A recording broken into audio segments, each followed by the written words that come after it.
Sure, it did.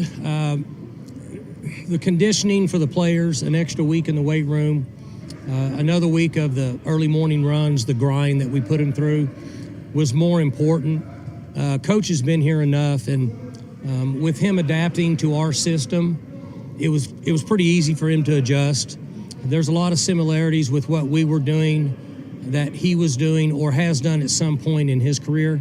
So that adjustment, the camaraderie in the defensive staff room has been really good up to this time. So I'm excited about watching our defense continue to grow with what we've developed over the last 2 or 3 years. Oh, I think it's intriguing to watch the different style and approach of coaches and where I'm at now in my career, just to sit back and enjoy it. They're all different. Glenn Spencer had his style, and Coach Knowles had his style, and Coach Mason, I think I have a pretty good feel for him and his style. So I'm just excited to watch him work as a unit. One advantage that he has and the other coaches on defense have is we lost some guys that are good football players, but we have a number of guys back that played a significant number of snaps in key games.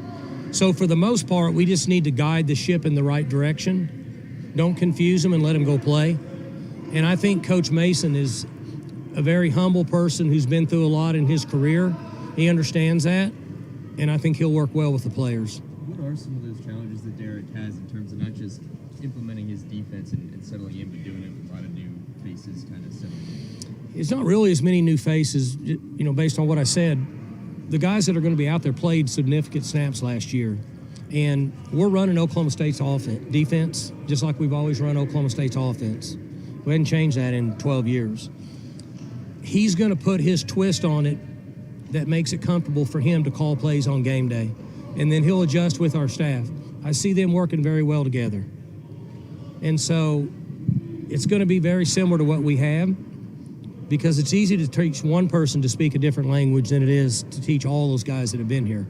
So that's why we're moving in that direction. You mentioned the difference in styles. What do you think his style is that you anticipate? Well, I guess style meaning personality. Everybody here is different. Right. So he's, Jim is Jim. Jim's a mad scientist. He's, Dexter in the laboratory, right? He goes in and shuts his door and comes out with a plan, and that's what he does. Derek is out more. He's with the group more. I haven't seen him during the season, so obviously I can't speak to that. But he spends a lot of time in that staff room with the other 6 or 8 or 10 of them in there, with all the student assistants and the full-time guys. More so than Jim at this point is what I would notice to be the difference. For more information, you can visit TULSAworld.com.